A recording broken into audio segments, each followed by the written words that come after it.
अस्सलामुअलैकुम, welcome back new vlog के साथ। सब कैसे हो? उम्मीद करती हूँ आप सब ठीक होंगे। अस्सलामुअलैकुम नाज़रीन, ये देखें खवातीन भी यहाँ पर नारेबाजी कर रही हैं, बच्चियाँ, स्टूडेंट्स, तालिब इल्म और ये सब लोग मौजूद हैं। ये देखें, ये इन्होंने उठाया है गर्ल्स रेप्ड इन पीजीसी और रेप्ड एंड मर्डर।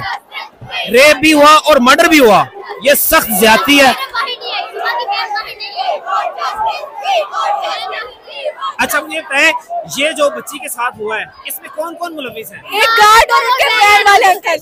वो उस लड़की की कल रात डेथ हो चुकी है और उसको भी डेथ नहीं हुई, उसको नहीं हुई, वो फेक न्यूज़ है, उसको दूसरे हॉस्पिटल में सेफ लेके गया है, जिनका पीजीसी ओनर का उसमें 50% शेयर था, उसको उस हॉस्पिटल में लेके गया है और पीजीसी वाले उनके लिए आवाज उठा रहे, वो बराबर के उनके मुल्जिम है। ये रखे बहुत सारी खुशियाँ दे, बहुत सारी कामयाबी दे। तो आज बना रही हूँ खाने में तुरैया, जो मेरे मियाँ की फेवरेट है। वो ले आए थे, उन्होंने कहा आज तुरैया बनाओ, तो मैंने कहा चलो कोई बात नहीं है। मगर उससे पहले मैं एक लड़की की बात करूँगी जो कॉलेज में बेचारी पढ़ने गई, तो उसको दरिंदों ने ना हवस का निशाना बनाया। जैसे आजकल के माशूरे में अल्लाह माफ़ करे, कैसी दुनिया है, कैसे लोग हैं। वाकया क्या है? असल वाकया क्या है? असल वाकया ये है कि इस कॉलेज के गार्ड ने एक लड़की का बेसमेंट में रेप किया है, ये वाकया है। और ये लोग मुकर रहे हैं कि ऐसा कुछ हुआ ही नहीं है, प्रिंसिपल मानने को तैयार नहीं है कि ऐसा कुछ हुआ है। पुलिस वाले कह रहे हैं जो लड़का है गार्ड है, जिसका नाम ओन है, वो हमारी कस्टडी में है। पुलिस ने हमें पिक्चर दिखाई है। हम पागल के बच्चे हैं कि प्रिंसिपल की बात माने। टीचर्स अभी तक बेशर्मों की तरह कह रहे हैं हमें प्रूफ दो। हम किस बात का प्रूफ दें? अंदर जाते हैं तो धक्के मारती है। हवस का निशाना बनाया। जैसे आजकल के माशूरे में अल्लाह माफ़ करे, कैसी दुनिया है, कैसे लोग हैं। तो एक स्कूल का गार्ड था, एक कोई और था। उन दोनों ने मासूम बच्ची की जो है ना जान ले लिए। अब ये उसके जो मतलब वो तो मर चुकी है बेचारे, उसके साथ ज़ाहिर है इतना बड़ा हादसा होगा, तो वो बच्चे की छोटी बच्ची है। तो मैं कहती हूँ प्लीज़ अपनी बेटियों की हिफाजत करें। अपनी बेटियों को स्कूल में जाते हो तो खुद लेके आओ, खुद छोड़ के आओ, क्योंकि आज जो है ना दुनिया बहुत जाहिल है और बहुत आगे निकल चुकी है। हवस की जो आग है ना वो बहुत आजकल इंसानों में भरी चुकी है। तो प्लीज़ अपनी औलाद की, अपनी बच्चों की, अपनी बेटों की ख्याल रखें। स्कूल से लेके आएँ, स्कूल से छोड़ के आएँ। मैं उन बहनों, उन माओं को पैगाम देना चाहती हूँ जो अपनी बच्चों के लिए ऐसा मुसीबत बनाते हैं। जो कोई भी इंसान, जाहिर है इतना बड़ा एक बेटी के साथ हुआ है तो जाहिर है कोई भी इंसान होता है। हमें सबको मिल के आवाज़ उठाना चाहिए इसके ख़िलाफ़, क्योंकि अगर हम आवाज़ नहीं उठाएंगे तो कल हमारे घर में भी बेटियाँ हैं। हम अपनी बेटियों की भी इज़्ज़त करना जाने तो दूसरों की बेटियों की भी इज़्ज़त करना जाने।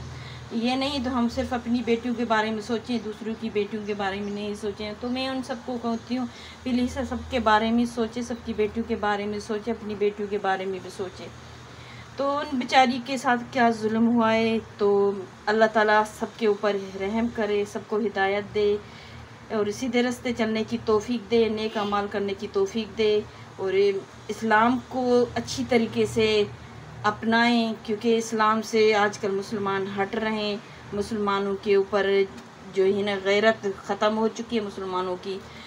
जब गैरत ख़त्म हो जाती है ना तो उनके सामने ना बहन नज़र आती है, ना माँ नज़र आती है, ना किसी और की बेटी नज़र आती है, क्योंकि इंसान के अंदर जो है ना ज़मीर मर चुका है। आजकल के लोगों के अंदर जो है ना ज़मीर मर चुका है, तो इसी वजह से किसी की बेटी का भी नहीं छोड़ते हैं। तो वो अपनी बेटी को कहाँ छोड़ेंगे? जब किसी की बेटी को बेटी नहीं समझेंगे तो दूसरी की बेटी कब अपनी बेटी नज़र आएगी? तो अल्लाह ताला ऐसे लोगों को हिदायत दे, अल्लाह ताला ऐसे लोगों को शर्म हया की नज़र में रखे। मेरे ख्याल में उसको जो है इस मौत की सज़ा चाहिए, क्योंकि इस्लाम में है तो जो किसी के साथ ऐसा काम करता है तो उसको कोड़ों 100 कोड़े, पता नहीं कितने कोड़े हैं, वो मार मार के उसके कोड़ों के साथ उसकी मौत करना चाहिए। दूसरी बात है उसको आज़ादी नहीं होना चाहिए। अगर आज़ाद करोगे तो फिर वो दोबारा किसी और के साथ होगा। तो ये आप सब आवाज़ उठाएं इस मासूम बच्ची के लिए। प्लीज़ मैं आप सबको रिक्वेस्ट करती हूँ इसके लिए आवाज़ उठाएं।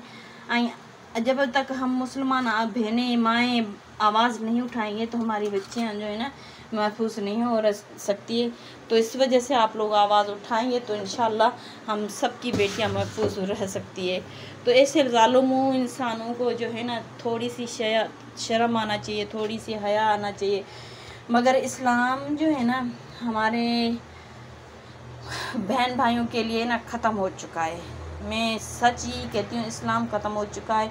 अगर थोड़ा सा भी किसी के दिल में अल्लाह का खौफ है, डर है, तो प्लीज़ आवाज़ उठाएं। बल्कि अपनी बेटियों के खातिर आवाज़ उठाएंगे तो इंशाल्लाह ऐसे दरिंदों से जो है ना हमारी बेटियां महफूज रहेगी, हमारी बेटियों की इज़्ज़त महफूज रहेगी। क्योंकि हम कहते हैं ना तो बेटी बाहर जाके महफूज नहीं होती, आजकल तो बेटी घर में भी महफूज नहीं होती। अल्लाह ताला हर बेटी को महफूज रखे। क्योंकि घर में भी बहुत फैमिली के साथ, जॉइंट फैमिली के साथ रहते हैं तो अल्लाह ताला माफ़ करे, ज़ाहिर जॉइंट फैमिली के साथ बहुत कुछ होता है। तो मैं कहती हूँ अपनी बेटियों की भी हिफाजत करें और दूसरों की बेटियों की भी हिफाजत करना जानें। तो आप सब आवाज़ उठाएंगे इस मासूम बच्ची के लिए तो इंशाल्लाह अल्लाह ताला आप सबको अजर भी देगा और जो है ना आसानी भी पैदा करेगा। तो इसी के साथ अल्लाह हाफिज़। आप सब अपना बहुत सारा ख्याल रखना, दुआ में मुझे याद रखना। ज़िंदगी